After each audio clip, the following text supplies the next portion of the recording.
Good afternoon, everyone, and hope you're all well. Welcome along to our second webinar for the Greater Cambridge Local Plan First Proposals.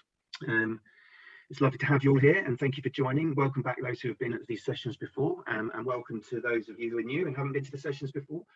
We've got an hour-long session today, which is on our jobs and homes. What I'll do is I'll introduce you. We've got a panel here this morning to help answer some questions. We're going to do a few slides, talk a little bit about jobs and homes, do a couple of interactive sessions as well, and then leave some time for questions at the end.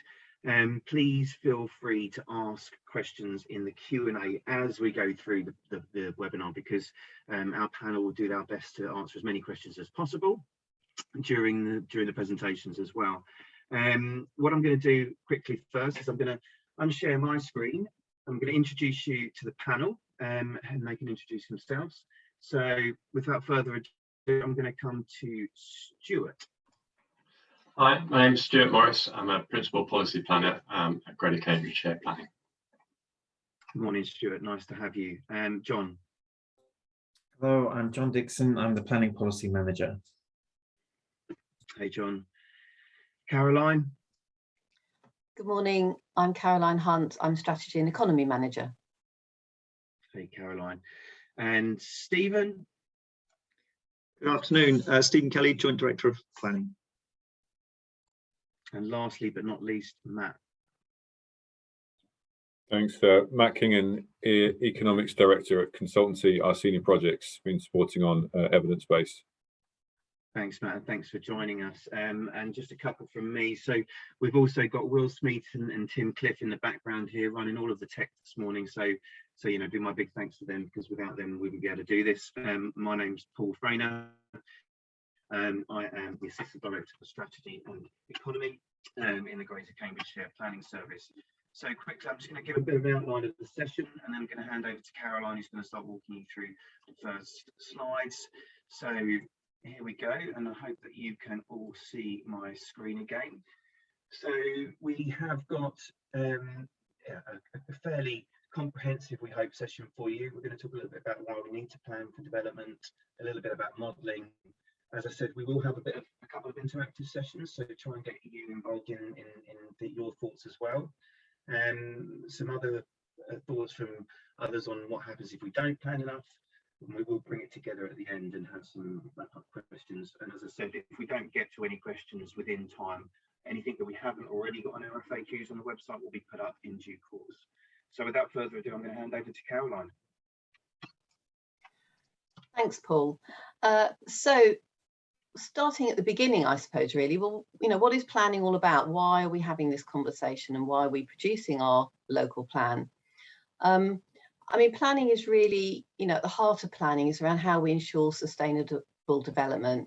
And that's a phrase that gets bandied around a lot these days, and you've probably all heard it in a variety of different contexts.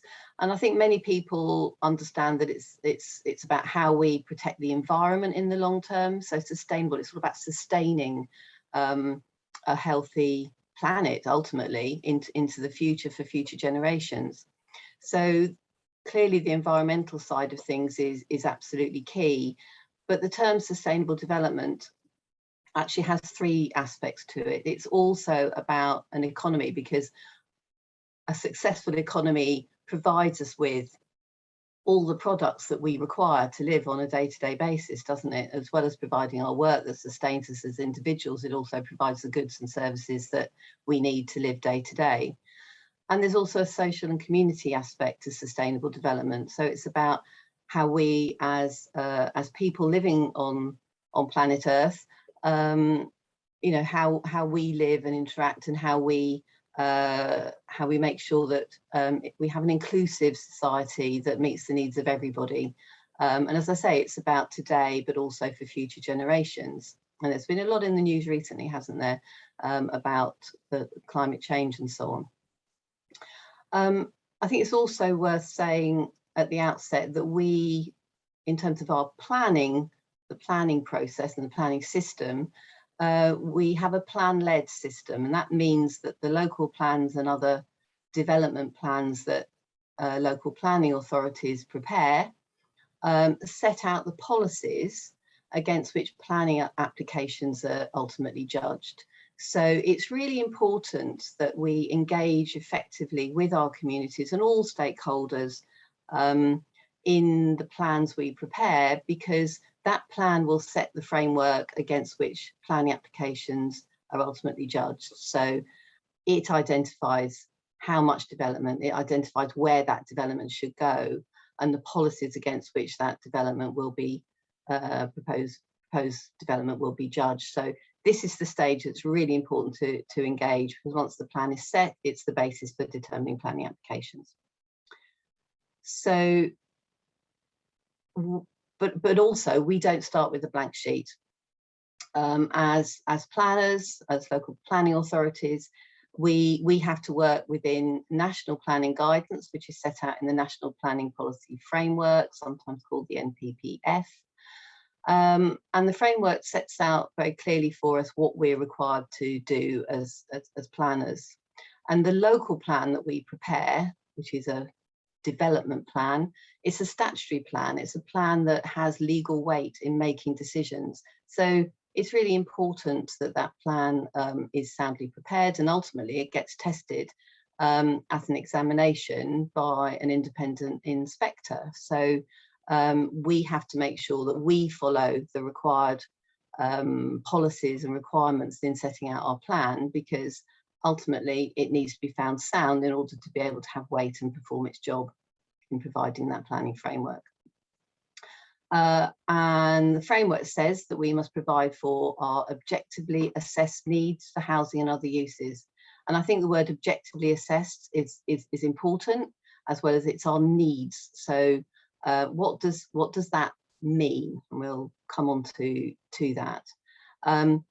This is also really important. Unless any adverse impacts of doing so would significantly and demonstrably outweigh the benefits. Bit of a techie phrase, but what that basically means is, if meeting your needs, once you've identified them, would have significant harm, and that could be against all sorts of different considerations, but we've particularly identified the issue and challenge of water supply in this area, and we'll be picking that up in a future webinar.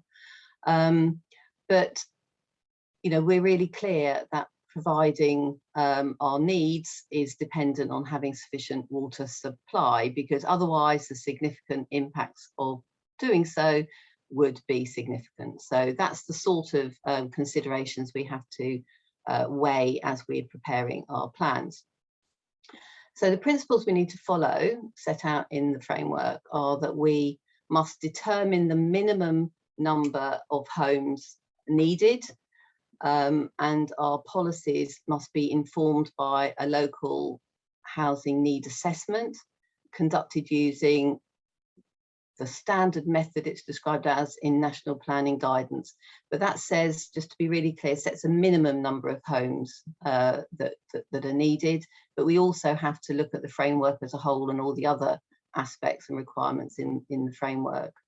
So we have that standard method number as a starting point, but we also, the framework says we must give significant weight on the need to support economic growth and productivity. And we know that the area here is an area that many companies want to locate, and we'll say a little bit about that in a moment. And the framework also says that our planning policies and decisions should recognise and address the specific locational requirements of different sectors. And that includes making provision for clusters and networks of knowledge-driven, creative and high technology industries. And I'm sure many of you appreciate that we're an area where we have a lot of high tech industries located here, and it's worth thinking a bit more about, well, why is that? So when we start to think about Greater Cambridge now in terms of jobs and homes, we have a pretty unique economy here. Actually, it's internationally significant in terms of the strengths in some key sectors. I mean, many of you will know that we have the Genome campus, for example. We have the Cambridge Biomedical campus, really important companies nationally and internationally here. So, you know, the companies that mapped out the genome companies that AstraZeneca, for example, on the biomedical campus, so really important companies in this area come here because they cluster and they benefit from that location close to each other. And Greater Cambridge sits at the heart of 3 economic corridors. So the Oxford-Cambridge corridor is the one that's been talked about most recently, but also the corridor down to London that includes the Stansted area within it, and also out to Norwich as well. And it's been identified that there's really been sustained long-term growth in this area, and the combined authorities recently commissioned independent economic review, sometimes called SPEAR for short, really identified the importance of the Greater Cambridge area in supporting economic growth, both locally but also nationally. So it's a really flourishing area, and we have but we need to make sure that we also have a mixed economy that includes a wide range of jobs. You know, it's not just those high-tech type jobs, it's also everything from teachers, nurses, doctors, people who work in the shops, people that clean our shops and premises, and you know, the whole range of jobs to maintain the success of the area, while still also maintaining our area's global reputation for innovation. But some of that comes at a cost. So we know that there are really high house prices in this area. We know that affordability is a real issue, both, you know, for many of you and your families, and the councils take this really seriously in how we address that issue. And just fallen off the screen there, or my screen anyway, also impacts around significant longer distance commuting. So if we don't provide enough homes in this area and people have to commute from elsewhere, that has impacts on house prices, but it also has impacts on climate change through carbon emissions. So a range of issues there that we need to bring together. And the way we think we should approach that, the way we've approached that on the next slide, please, Paul, is to look at how we look at the levels of growth that are important to provide for here. So, as I said, the government sets a method for calculating a standard method minimum. So we thought, okay, well, it's really important in an area of high economic growth to understand how many jobs that will support. And we've done that. And then we've looked to understand, well, depending on that level of jobs growth, and Stuart will take you through that in a moment, but if the forecast jobs based on detailed evidence for our area is more than the number of homes that the standard method would provide, what does that mean we need to do? Because if we don't provide homes to go with those jobs, what are the implications? And I just talked about some of the problems that can be created with affordability and also travel and climate. So that's the approach we've taken to understand whether we need to provide for a higher level of housing provision alongside, rather than the standard method, alongside the number of jobs we think are most likely to come to this area. So that's an introduction. I'm now going to hand over to Stuart, who will take you through in a little bit more detail about, well, what does that mean for jobs and homes? Thanks, Caroline. So taking really the higher that Caroline talked about just now, which was starting with the forecast jobs based on evidence for Greater Cambridge, and then trying to understand if additional homes are required to support those. So that's what we're looking at here. So if we just think about the jobs to start with, and to provide a bit of context, this is complicated. There's a lot of data involved. There's a lot of sectors involved and different factors influencing those. It is uncertain that the employment, land and economic evidence base, which sets out this stuff in detail, acknowledges that it is challenging. Clearly, nobody knows the future. And the evidence base acknowledges the challenges of confirming both historic jobs and then trying to look ahead as well. But the aim is to look at all the available evidence to get the best understanding of what the future could be. And I would say that clearly as we've said before, it's a necessary task that we've got in front of us, even if it is difficult. We've already said that we need to identify and provide for objectively assessed needs. The issues Caroline's flagged about housing affordability, for example, show the importance of understanding that relationship between homes and jobs. And there's also evidence such as the independent economic review that Caroline referred to, showing that jobs growth has been higher than we thought might happen in the adopted plan. So we need to explore this in some detail. As I say, we've just looked at all the relevant data to really get that best understanding. So to try and summarise the approach taken by Matt and colleagues in the consultant team, and trying to do that at a fairly high level. So if we start by looking backwards, reviewing both the recent and longer term historic employment trends to get an understanding of what has happened in the past, to give us a basis for looking ahead.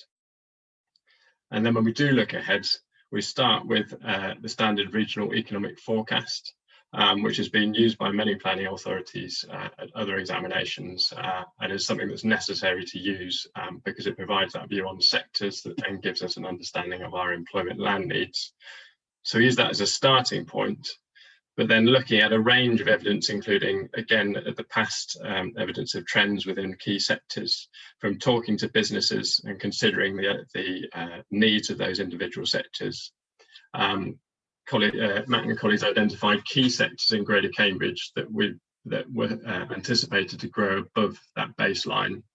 And looking at that in detail, came out and identified research and development, professional services and health and care as the sectors that the baseline didn't appear to accommodate what might be reasonably anticipated to come forward. So the conclusions to that work really was the main conclusion was a central scenario considered to be the most likely, and that accounts for a long-term pattern of employment, including what's been seen recently. So there's been particularly fast growth since 2010, and that most likely scenario accounts for both that longer term and the shorter term. It did also identify a higher scenario, which is plausible and places greater weight on that more recent fast jobs growth. So that's the jobs. Moving over to the homes, obviously the aim was to understand how many homes might be needed to support those jobs. Clearly there's a whole report which is called our Housing and Employment Relationships Report, which sets this out in detail, but very, very roughly, starting with jobs and moving to workplace population, the people working in those jobs. A key point is commuting patterns. Where do those people come from when they're travelling to work? You then get to resident population, resident households, and finally homes. And flagging that point about commuting patterns, we did explore that in detail. I guess a default assumption would be that census 2011 patterns continue. We also explored a different assumption such that all the additional homes generated by the forecast jobs that we got on the left, above those supported by the standard method minimum homes, would be provided in full within Greater Cambridge. And we explored those two assumptions. And our conclusion was to identify a housing forecast associated with that most likely jobs forecast. And on the basis that we're seeking to minimise that longer distance commuting, we've focused very much on the assumption that we would provide all those additional homes needed to support the additional jobs above standard method within Greater Cambridge. So that's how we did it. If we just take a look at what the numbers are coming out of that. If you could move slide, thank you. So again, just thinking about the homes to jobs and jobs to homes, minimum growth has government standard method homes, and then what jobs would that support? So the number of homes is similar-ish to what we planned for last time, a bit higher, but that ends up as supporting slightly fewer jobs per year they're in our adopted local plans. And that in itself, in terms of the jobs scenario, is 12 or 13,000 jobs less than what our employment evidence shows as being the most likely. So that suggests that if we were to plan for our standard method homes, that would be likely to contribute to those problems that we've seen of worsening housing affordability and further increased longer distance commuting, because we would essentially be under providing homes to meet the jobs that we expect to come forward. So that central most likely scenario is for about 58,500 jobs, and that would, accounting for those providing all the additional homes above standard method in terms of the jobs provision, would result in a figure of 44,400 homes. You can see there's the higher scenario there too, and that's a significant number of jobs over and above what we see as the most likely, so 78,700 and a bigger number in homes again. We'd note that even that higher scenario isn't as high as what was suggested might come forward in the independent economic review, even though you can see it's a very, very considerable number of homes and jobs. But as I say, we have identified that what we think the most likely scenario for jobs, and the homes need to support that as being our objectively assessed need for jobs and homes. A key point just to end on really is that obviously these are big figures, but we already have a big supply of jobs, employment land and homes committed in the adopted local plans. So that these numbers you see, you need to subtract that supply to get to the numbers that we are planning for later in which Caroline will touch on later in the plan. So these are big numbers, but you need to subtract the commitments. These aren't all new homes needing to be found. I'll pass you back to Paul now for the interactive session. Stuart, thank you very much, and Caroline as well. It was really comprehensive. I just noted that a little bit of the text on one of those slides there isn't showing on the bottom of the screen. I think that we're just trying to fit so much information onto some of these slides that's the problem. The deck will be shared alongside the recording, so we'll be able to pick that up anyway there. And I suppose the background of that is there is a lot of work in this, and there's a lot of detail. So if people do want to explore further, we'll give you the details, obviously, of where all of the publication, all of the evidence bases, and all of the topic papers, including the plan, are, so people can explore in greater detail. Yes, and as Stuart has said, what we're going to try and do now is we're going to try and have a little bit of an interactive session to get you thinking and break it up a bit slightly from us talking at you all of the time. So we're going to use something called Mentimeter. So we've used this once already before. It worked pretty well, and you should be able to see my screen now, which shows the Menti logo and where you need to go. And what we'll do is we'll ask a question and get you to feedback some answers. I've been told to leave this up for a little bit longer because last time people didn't have access to the slides, so they couldn't log in. So you can do it one of two ways. You can just put your camera on that QR code and it will take you to the right place. I think you have to have a certain type of smartphone, but it should do it. If you have problems with that, alternatively, you go to www.menti.com and type in that code, which is 805662, and it will take you to this Menti screen. The actual code is at the top of all the slides. So when we move to the next slide, which I'm going to do right now, you should be able to see at the top of the screen the code, and let me know if you can't do that, and we'll just type it into the Q&A. So I'm going to ask you this question, and you can put as many answers in as you want for this, but it's just to get our minds thinking as well. So do you think, bearing in mind this is the webinar topic today, do you think that it's important to plan for enough jobs and for enough homes? And if you do think so, why do you think that is? And I might come to the panel for some of their own thoughts on this, as we're going, but I don't want to lead people. But if you start typing into the Menti, they should come up on the screen. We can talk through them as they come through. So let's come to you, Stephen. What do you think about planning for jobs and homes? What's your thoughts on this? You're already a very experienced planner, so you've worked in many different places and had lots of experience with this. Well, I'll try and be brief. And of course, if you don't think we should, I think it's also important that you say in the Menti script why you don't think we should. But fundamentally, obviously, we have an obligation in many respects to try and properly match the infrastructure and the elements of that go with new homes and jobs. We have an obligation, certainly as planners, to properly plan for that, or to try and plan for that, and that includes not just those things that are positive associated with it, but to try and manage the impacts and some of the negative consequences that people have rightly highlighted to date. And it's only by being honest about what those issues are, both in terms of what we think is going to happen, that in many ways we can approach that conversation with our eyes wide open with our communities. Yeah, absolutely. And I mean, some of the thoughts that are coming through already, you know, highlight some of the, you know, some of the detail that Stuart was giving. You know, homes, you know, and jobs come hand in hand together at the moment. You know, there are some questions around, you know, the future of working and what we've seen through COVID, but you know, at the moment we do, you know, we view them very much together. And affordability is, you know, another key one in terms of making sure that we plan for things in the right places.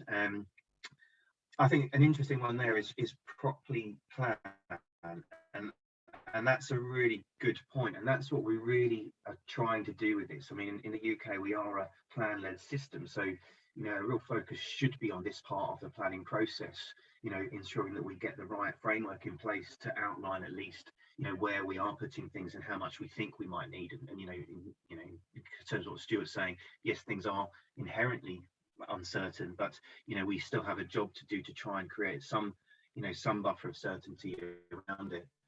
And is anyone others there that are standing out, others on the panel that they want to pick up on? I think it's interesting to see the levelling up point, which I'm assuming almost goes with the view that we should be taking a national view of these issues and so on. Well, clearly we do fit into a national picture. There is regional planning going on, particularly at the Oxcam corridor level, which we'll have to respond to. But at the more local level, we are guided nationally to respond to the needs of the area through our planning process. So we do need to address what our needs locally are, as well as responding to that national picture. So there's a complex issue there. Yeah, absolutely. I mean, one of the comments that's just come up that you know, I'd like to touch on is enough for who, and I think, you know, it's the broad range, isn't it? Because as much as we are obviously, you know, planning for people who are part of our communities and residents here now, you know, that our plan goes to 2041. So you know, we're planning for people who who will be working who are in primary school now, you know, who aren't even in school. We'll be planning for schools that for people who aren't even born yet. So it's really important to understand that, you know, although we don't know the answers, we have to look at what we have known historically, take that with trends, and then, you know, and then really understand that and try and do our best. But you know, plans are a 5-year process. You know, we do iterate this every 5 years, so it's really interesting to see some of those coming through. So we will be capturing a lot of these comments as we go through. It's part of our consultation to take these all into consideration, but I think it's really nice to see some thoughtful answers coming through here, and is very much in the direction of travel of what we, you know, kind of think about when we're planning this stuff. I'm gonna come off the Menti now, but thank you all for engaging. We have got another one in a little while as well. I'm going to stop my screen share. So we have got another one in a little while. I'm going to also, now we're going to move back just a quick slide that I think that John's going to touch on, really on, you know, trying to explain what would happen from a planning perspective, I suppose, if we didn't, you know, if we didn't plan for enough homes. So John, I'm going to hand over to you, and hopefully we should have the slide deck back up again now. There we go. Well, what are some of the consequences? So in terms of the technical side of planning, we've got technical requirements and expectations about what our plan needs to do in order to be sound. And in our first webinar on consultation and how the plan making process works, we talked a lot about soundness and what our plan needed to do to be able to be adopted. And one of those points was it needs to be properly prepared and have a strategy which, as a minimum, seeks to respond to what's called the objectively assessed needs, unless there are environmental issues which effectively prevent you from doing so. Some of the other consequences are that we are required to maintain an effective land supply across the area, and that's measured through something called the 5-year land supply requirement. So each year we have to demonstrate what our requirement would be against our adopted plan, so working out how many houses we're required to deliver over a 5-year period, and then demonstrating in quite a lot of detail about all the sites that will be developed, all the houses that will be built in that period, to demonstrate we've robustly provided a housing land supply that will deliver those homes. So the consequences of not doing that are, in simple terms, we lose some control over how we plan in the district. So some of our policies will be given less weight. It may mean you get sites which aren't necessarily reflective of our adopted plan, for example. So it's very important we have an effective plan which demonstrates how we'll meet our needs, where and when it will happen, and how it'll be supported and so on in all that detail. That's really one of the reasons why we do our plan making. But thinking about some other consequences if we don't plan effectively for our development needs, clearly it wouldn't allow us to have a forward-looking picture of what infrastructure was needed. So the transport, the schools, all the other things you'd expect to see coming along with developments, we need our plan to be in place so we can effectively plan with all our partners to make sure they're also being planned and timed to be available when they're needed.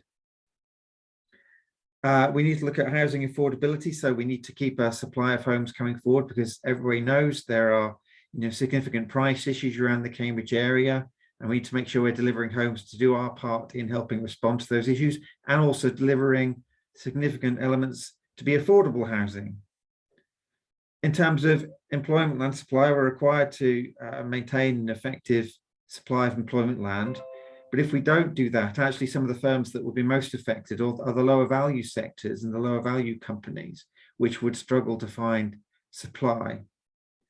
And in sustainability terms, one of the biggest impacts would be if the jobs keep happening, for example, and we don't plan for the homes, there'd be more and more commuting from a wider and wider area. And clearly, one of our aims is to enable homes to come forward with jobs, so people have the opportunity to access either nearby jobs or access those jobs by sustainable modes like walking, cycling, public transport, and so on. And we need to consider our plan overall in sustainability terms in social, economic, and environmental issues. So it's all three parts of sustainability rather than just being one environmental issue. We need to look at the whole aspects of sustainability. We get asked a lot as well about what the impacts are of COVID and Brexit. Clearly, we're undertaking a lot of change happening nationally at the moment. We know there are significant issues for the plan. The challenge is that a lot of the impacts of those issues are still becoming clear. A lot of the economic results are still being known. A lot of the forecasting impacts will still being looked at. So we know it's something we need to keep in mind as we move forward, but the data isn't very complete yet. We don't really know what the full impact of COVID is going to be, for example. We have got some information, the slide goes on to talk about, that there has effectively been periods of lost growth, which we'll need to look at as the data actually becomes available. It's interesting, those issues actually vary a lot by economic sector. And a lot of the sectors in the Cambridge area, so health, biotech, and so on, actually been those ones that are most resilient, actually most needed through this period. We also get asked a lot about what's happening regarding changing working patterns. And I think, like everybody else, we still need to understand what the picture is going to be like when things do become more normal. But there is still high demand for workspace around the Cambridge area that's apparent at the moment. And then just finally, the final slide from this section, we also are aware of water supply issues that are important for the plan. We've put this slide in several of our presentations because it is an important issue. We know there are issues about the pressure on the chalk aquifer, where a lot of our water comes from. There are planning processes in place by the water industry to look at how we can get water more sustainably to deliver in the future. So, for example, new reservoirs or connections up to other areas. But that planning process is still taking place. So we really need to know the outcome of that before we fully understand how our plan can move forward. And we've been very clear on that in the consultation. And with that, I think I'll hand back to Paul for another interactive session.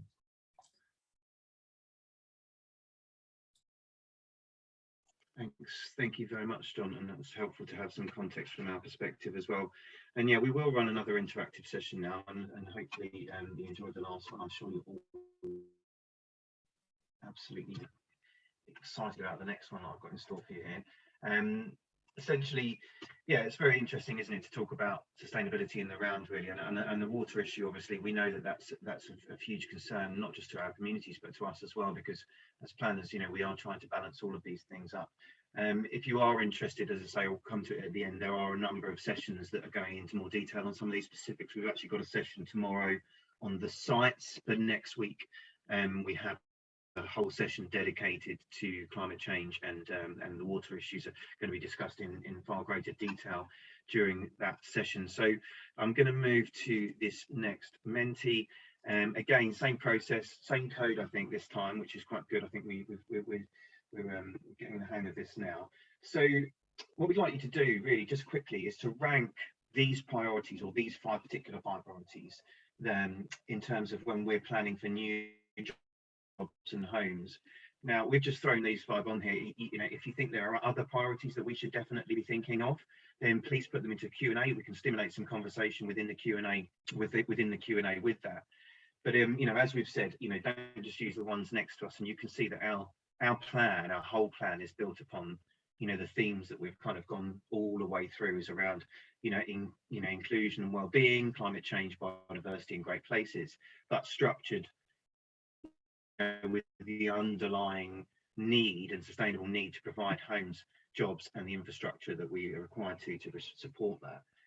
So yeah, you know, rank them, and you know, as I say, you know, feel free to add some of your own thoughts into the Q&A about what you think might be priorities as well, because there are also lots of other priorities within this, you know, within the plan that we're trying to tease out, certainly, and get your views on.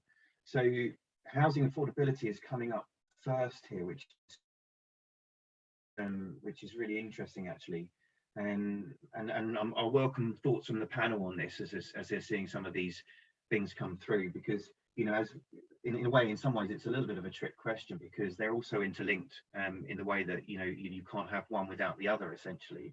The housing affordability is definitely coming through. I don't know what I expected then, I suppose. I don't know what I expected people to say. I know there's only 40 or 50 of you on the group. It'd be great to take this out of the whole of everybody in the whole of Greater Cambridge is so high up on the agenda. And you know, you will note that actually a lot of our plan is based quite fundamentally on how we deliver the next 15 to 20 years, and also, you know, move towards getting to a net zero target. Caroline, John, have you got any thoughts on that kind of that ranking, and what you think from a planning or plan making perspective, bearing in mind that you were fundamentally involved in producing the last adopted plans, and how that's looking in terms of changes? So I think from my perspective, you try to pick up some of the broad issues. I'm noting in the Q&A there's an awful lot of other issues being raised, which I suspect we'll come on to in some of the discussion if we haven't answered some of the points through the chat. Our big themes, which have really guided the structure of the document, really do try and almost address, well, all of these through plan making. So as you know, we've addressed very strong policies regarding climate change. In terms of impact on natural resources, one of these issues on sustainability is we need to demonstrate that in meeting our needs, we have considered impacts on the environment. And you'll see we've prepared a significant evidence base looking at all the environmental issues that inform the plan and whether the development needs can be met in a sustainable manner.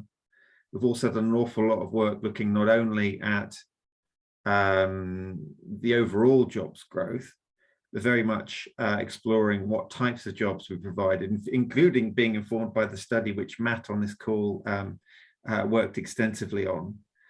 And also we did add very clear theme on health and addressing equality issues, which I think has been a real driver for the plan. It's actually difficult to rank these in some ways. And I think some of the impression we got through the responses to the consultation on the first consultation last year was that clearly everybody felt a lot of them were important, and it was difficult to draw out one over another. I think one of the most overriding points, though, we had was climate change really did come out as a key driver. And that's not just setting or building standards, that is about how you meet development needs, where you plan those needs, and those really have driven how we've prepared this consultation. Yeah, absolutely. And I mean, I think it's interesting to see housing at the top and inequality and poverty at the bottom, and you know, obviously intrinsically linked in that respect. So, okay, well, let's move through the last slides, because then we can pick up some of those others in the Q&A now. And what I'll do is I'm going to go to Caroline, who's going to wrap up for us and start bringing it all together, I suppose. Caroline, I'm just going to hand over to you. I just want to share my deck and see if we put the slides up there. Yeah, thanks, we Paul. should have them now. Yeah, lovely, thank you. Yeah, so just to bring it all back together then, before we start answering some questions live. So we've identified what we believe to be our need for new jobs and for new homes. We're still understanding needs for gypsy and traveller communities. COVID has held up that particular piece of evidence. So now we do believe that we have that clarity on our needs, and we have looked as to how we provide for those needs. So on the next slide, and I think this comes to some of the issues that were coming out of the interactive session just now. Paul, could you go to the next slide, please? Because I think we're starting to move into the strategy and where we provide for the homes and jobs. So we're going to try to stick to the numbers today largely, and we have a session tomorrow on the strategy and the site. So please do come back to that session if that's something that is particularly of interest to you. But it is important, while we're talking about the numbers, to recognise that we already have a significant amount of supply in our current plans and planning permissions. So whilst those numbers are big, if looking at homes first, we already have over 37,000 homes in the pipeline. That goes a long way towards that 44,000 plus homes. We all, and that's in our current plans. And we do think it's important to include a little bit of flexibility in our supply, because things don't always go as you predict. And therefore, we also think it's important to include a buffer around about a 10% buffer. We think is a reasonable buffer to include from previous experience. So that means when you take account of the supply that we have, we need to find sites for around another 11,500 more homes.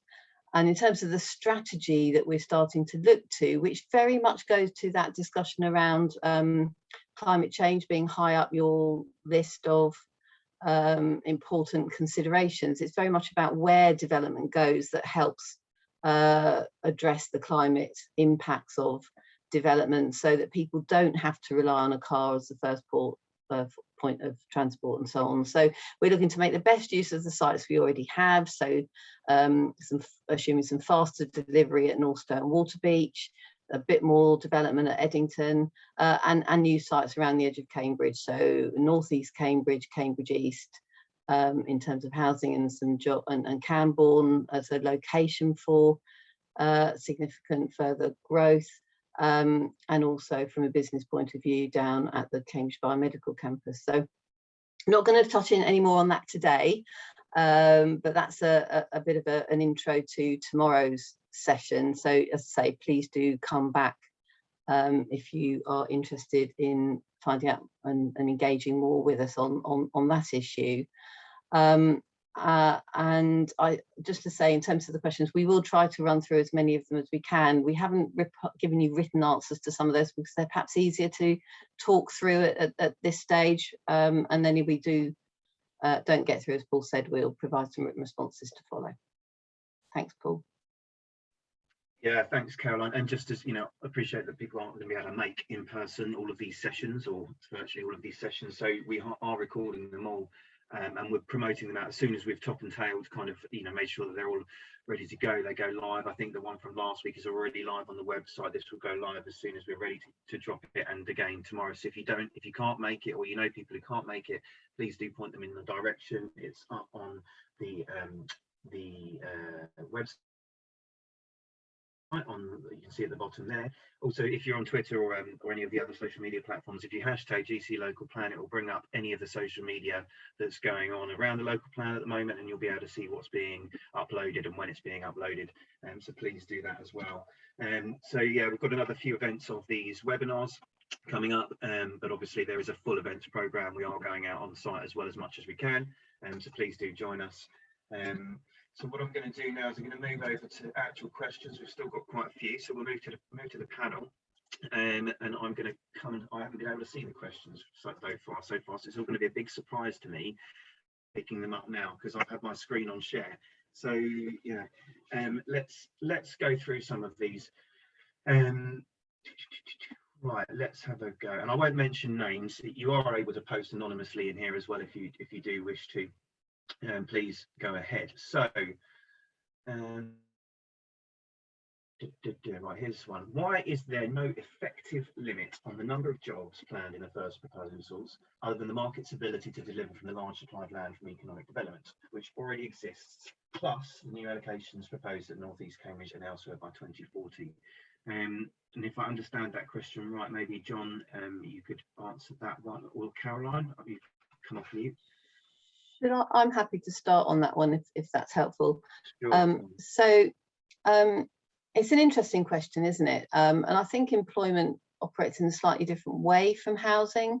So this is an area that has been very successful in delivering economic growth, or has delivered a lot of economic growth. I appreciate you may or may not think that's successful, but certainly has delivered a lot of growth, and particularly in some sectors. But over a very long period of time, I've been working in this area for over 20 years now, and we've always carried a very significant supply of employment land.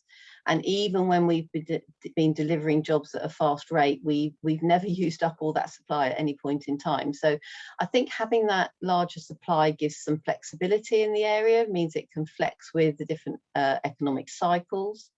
And it also means there's some flexibility in the location for development for different uses and their needs.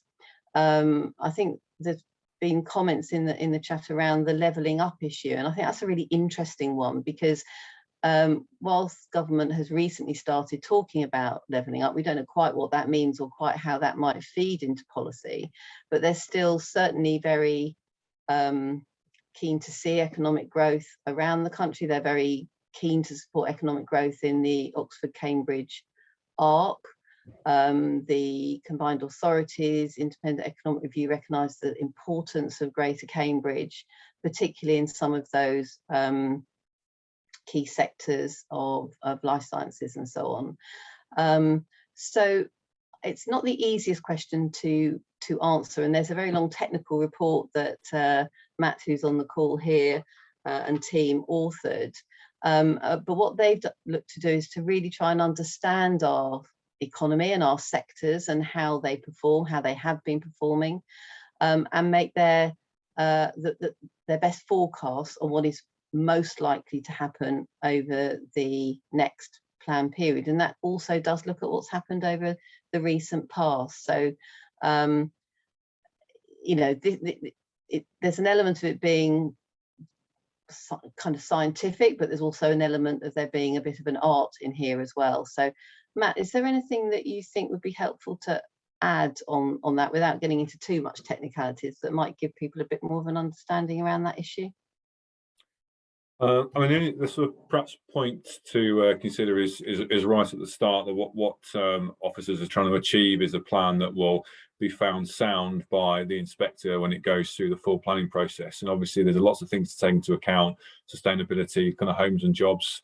The framework which the plan is measured against is the government's own framework, and the government don't have a process for setting kind of upper limit on jobs, but what they do expect is that objective evidence is prepared to allow whoever's examining the plan to feel that a proper understanding has been made of the economy and the best planning as possible has been made to kind of to support and acknowledge that. So I mean, I think we've as has been said, spent a lot of time trying to understand the economy, look at how it's performed in the past and how that might influence the future.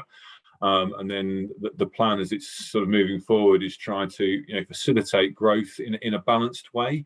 There could be ways in which they could be trying to push harder, but I think it's got this idea of medium growth. It is a balanced one, and it's one which ensures as the plan moves forward, it tries to support growth without facing very much criticism that actually not enough's being done to support the economy, which would be the other end of the challenge as that plan kind of gets through to the examination process. So that there isn't a natural kind of upper limit on how to curtail growth, although maximising the efficiency of land is obviously important, and a lot of northeast Cambridge proposals do seek to do that in terms of brownfield redevelopment and regeneration. At the same time, Cambridge is unique in its national and international status as a place where some kinds of activities and research take place, and the plan is sort of trying to ensure that can continue to happen. Provide research, and everything around healthcare, and keep its kind of place and contribution to that national and international agenda. I'll just add to that one quickly, Paul. I'm also noting questions about land supply and specific references to figures. The other issue just to note is on our land supply that often our particular land supply is unusual because it's made up of a number of large sites. So we end up with large numbers where sites will take a number of years to come forward. And that's really reflected. So think about our new settlements, think about our major employments, parks and so on. They mean you get large amounts of land supply, which is carried forward and meets needs over a long period. And that's reflected in that supply. And another issue in the question was, well, do we effectively unallocate sites? And the answer to that is yes. There are sites in the first proposals consultation, which we've identified as not being proposed to carry forward into the new plan. So we look at those sites each time we review a plan to see if any allocations do warrant change. So you can find that again in our evidence base, and also you can comment on those issues through the consultation. Thanks, John. Thanks, Matt. Thanks, Caroline. I'm going to move to a slightly different question now. So how do the numbers relate to the aspirations of the Oxcam ARC?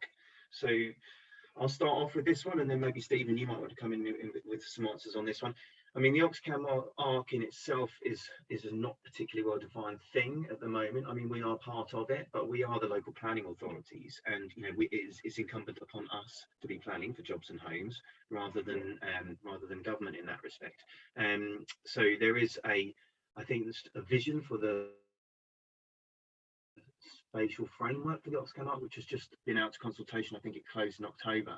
With their plans, we don't know whether that's going to go forward and at what pace, but there are plans to bring a spatial framework forward over the next couple of years. Now, obviously, we work as closely as possible we can with kind of all of these interoperable places and organisations and other strategic infrastructure that we have to assess when we're doing the planning. But Oxcam is something that we have to work with, but at the moment there's no firm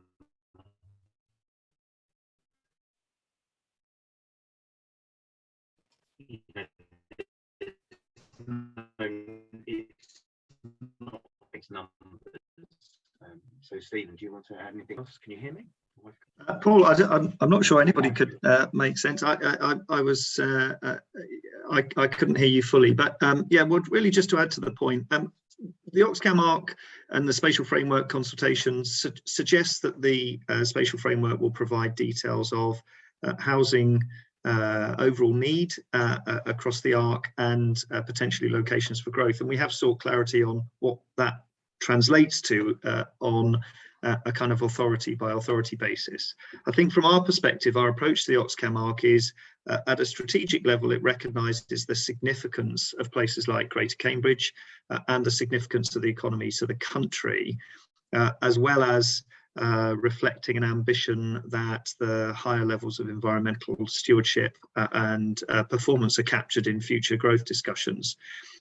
In terms of numbers, Chris Pincher has previously said that local authorities will play a central role in establishing the housing needs, and we are taking that at face value at this moment in time.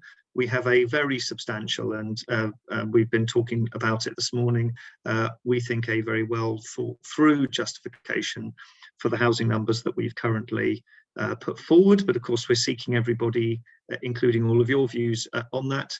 And we would expect quite robustly to reflect that back to government if they were to seek to do something different through what can only be a much higher level and less topic and area specific basis. Thanks, Stephen. I apologise. I hope you can all still hear me. It was a momentary drop off. I'm usually pretty good at this time of the day.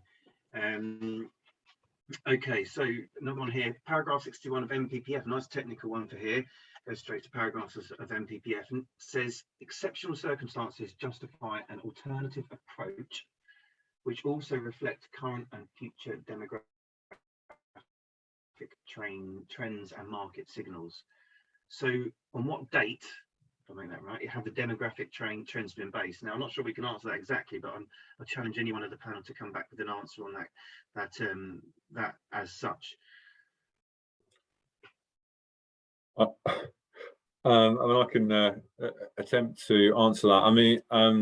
I mean, the latest date possible, I think, is the answer to that. So the evidence, principally regarding sort of employment and demographics, was published, I think, autumn 2020, and probably dates to the 2018 population projections, which was being used by Cambridge Econometrics at the time. And it may be the case that as the plan preparation moves forward, there are further light touch updates to the evidence that is issued, which keep that up to date. So I think it's incumbent, and the authority will continue to use the latest data available, and that's something that the inspector will be looking to as they move forward. And that probably relates to some of those questions on sort of Brexit and COVID, that things are always changing, and all planning authorities will try and present them the latest information available to them at that time, and that's only what can be reasonably expected. Thank you, Matt. That's really helpful. Okay, is planning for jobs an option, for fewer jobs an option, i.e. limiting employment land available so that jobs are diverted to other areas? So levelling up. I know you had a thought on this, Stephen, or John, probably. I think if I just go first and then perhaps John comments. I think there's the role of Greater Cambridge. I think we need to recognise is not unique, but it's fairly substantial in terms of the country's interests. Things like the life sciences industrial strategy, and as Paul highlighted earlier, I think in the comments, mean that our bits of the economy are absolutely central to UK PLC's long-term economic position. And COVID in many respects has only served to emphasise the significance of precision medicine and healthcare in both the security of the country, but actually also in addressing long-term health and well-being issues. So there is an element to which seeking to limit the amount of space that we provide for those important sectors does potentially one of two things. And a number of people have said, if you limit the land available in Greater Cambridge for life sciences, for example, or some of the digital AI, those companies will just go to other areas in the UK. And there's quite a strong argument that's made that isn't necessarily what happens. Those companies will go to other parts of Europe, or indeed to other parts of the world. So unlike many parts of the country, we have the unenviable position in which we have a responsibility that goes well beyond the boundaries of Greater Cambridge and relates to the objectives, the very high level objectives of sustainable development for the country, to both capture and help mature these really significant and important sectors, not least for the area, but also thinking forwards in terms of the points that people have made about economic opportunity and the importance of having those future roles for young people today available locally and in Greater Cambridge and the UK, rather than necessarily seeing those opportunities disappear. So I think conceivably you could make it incredibly difficult, or you could try to make it incredibly difficult for jobs to continue to be created in this part of the world. You can expect very, very strong pushbacks from UK government and indeed substantial questions about further investment in infrastructure and the justification for it, recognising, for example, things like the very substantial city deal that Cambridge has, almost disproportionate in terms of its size relative to other city deals elsewhere, which reflect the government's importance given to places like Greater Cambridge. I don't know if John wants to comment further.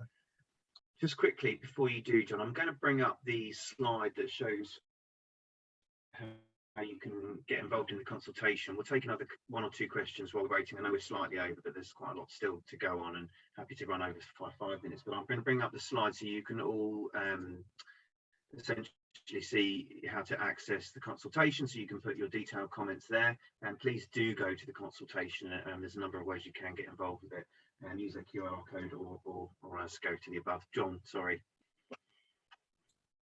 Well, Stephen's given a very eloquent response. All I would say is, in technical terms, if you look to the National Planning Policy Framework, which really sets out how we should be providing a sound plan, it would be about demonstrating that there's issues and the strategy we come up with are sound, responded to needs and responded to the environmental, social, economic issues of the area. So any case you make would have to be based around that. Clearly, in putting out the consultation, we think we have addressed or explored environmental, social and economic issues and come up with the right strategy for the area. And now it's for people to comment on that before we draft the plan. So we very much want to hear whether we got it right, whether we got it wrong. What do you think we should do instead? That's a real key part of this process.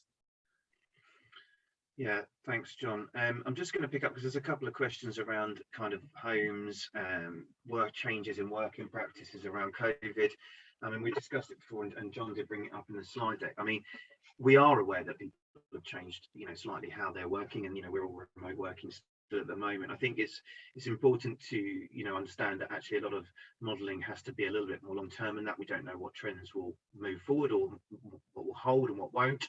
But we are certainly, and we will be doing some further economic work over the next year, the next part of plan making. But it's important to remember that local plans are also iterative processes. This is our plan for the next, this will be our plan for the next 20 years, but we will be reviewing that on a regular basis, at minimum 5 years. So we will be able to review those policies as we go forward. And I think we are all working in an area where things have happened that have accelerated kind of the way that we work and live in the last year and a half, and we have to be cognizant of that. But we also have to be cognizant that trends develop over time, and we need to look at that time proportionately to plan effectively. Okay, I'm going to go to one more question now. Let's just spin down to one that seems to be been around right.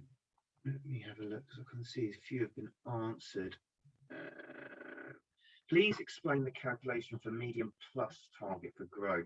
I think that probably might be Caroline to explain that. Are you happy to do that, Caroline, or Matt? I'm happy to talk to that one, Paul. So medium plus is essentially the medium growth level in terms of jobs, and providing all the homes associated with that uplift in jobs above those supported by the standard method.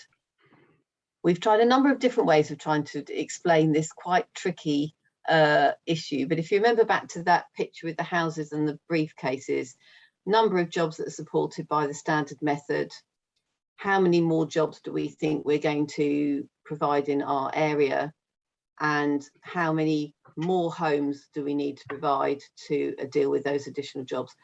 The medium plus means that all those additional homes we're proposing would be provided in our area rather than require people to travel from outside. Thank you very much, Caroline. That's it's a difficult thing to explain. Okay, everybody. Well, we're 5 minutes over, so I'm going to stop there.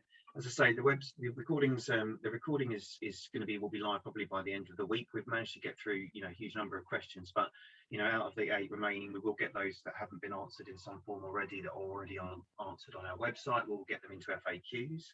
I'd like to thank you all very, very much for coming along and then joining in and engaging today. It's been a pleasure to have you.